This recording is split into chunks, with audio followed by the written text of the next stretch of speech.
Big tech, it's going nuclear. And before you wonder, no, they're not building bombs. Big tech making big bets on powering artificial intelligence. We will begin to revive and expand our nuclear energy sector, which I'm so happy about. Did you know that a single question to ChatGPT can use up to 10 times more energy than a Google search? With the rapid rise of artificial intelligence, data centers are demanding so much electricity that national power grid can't keep up.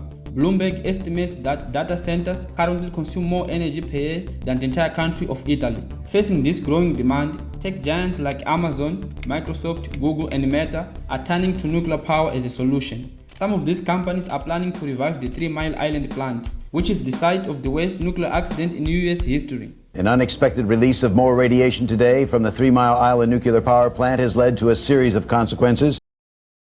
In the mid-2000s, electricity demand in the US and Europe began to stabilize, thanks to advances in energy efficiency. This reduced the need to build new power plants. But with the recent explosion of AI, energy consumption in data centers has significantly increased, with estimates suggesting that demand could grow by 10 to even 100 times in the coming years. Goldman Sachs says we need 160% more electricity by 2030 because of AI and data centers. At the same time, companies like Amazon and Google have promised to reach net zero carbon emissions by 2040. We've all made a lot of commitments at Amazon. We've made a commitment to be net zero carbon by 2040. To achieve this, they have invested heavily in renewable sources like solar and wind. These sources are important, but they have a critical limitation. They are not reliable. There isn't always sun or wind, and data centers need 24/7 constant electricity. Because of this, tech companies realized that they need to secure their own clean, reliable, and steady power supply, and they found it in nuclear energy.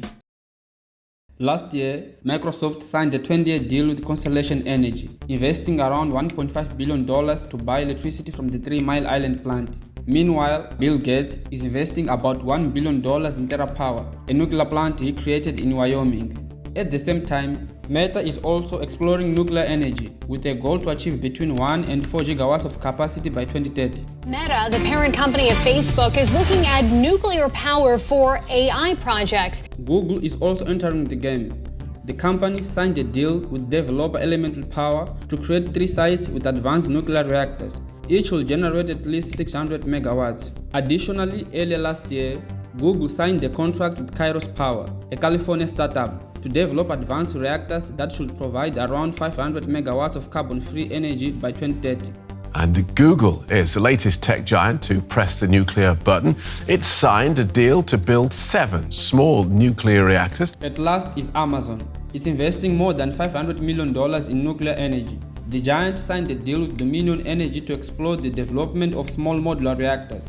The company also invested $650 million to buy a data center from Talon Energy.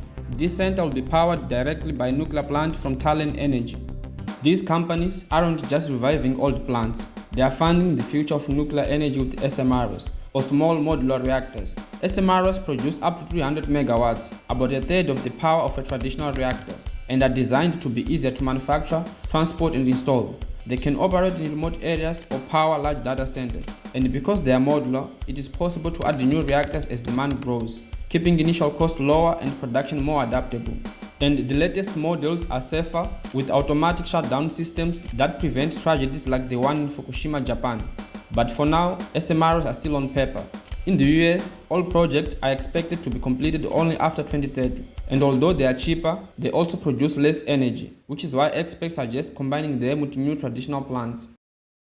In 1979, the 3 Mile Island plant in the US experienced the worst nuclear accident in the country's history. A failure in the cooling system caused a partial meltdown of the core, releasing radioactive gases and forcing the evacuation of many people. 7 years later, the world witnessed the tragedy of Chernobyl in Ukraine, which further shaped the public perception of the risks of nuclear energy, leading many countries to re-evaluate its use. Then, in 2011, the Fukushima disaster in Japan made it clear that risks of nuclear energy had not been fully overcome. More than 150,000 people had to be evacuated. These accidents shaped the public debate, bringing the risks of nuclear energy to the forefront. In addition, the high initial cost, expensive fuel, and costly maintenance make nuclear energy less competitive compared to renewable alternatives like solar and wind. And the waste generated remains radioactive for hundreds of thousands of years, with no definitive solutions for safe storage. Today, it is stored temporarily, which increases long-term risks.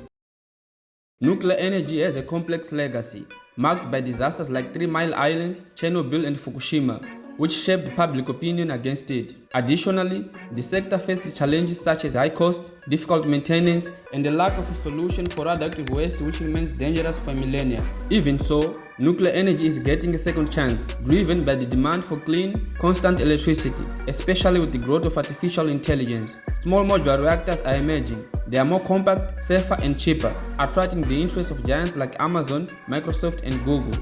Although still in development, these new models could not only power the data centers of the future, but also help in the fight against the climate crisis. The question is, will we be able to innovate responsibly and avoid the mistakes of the past?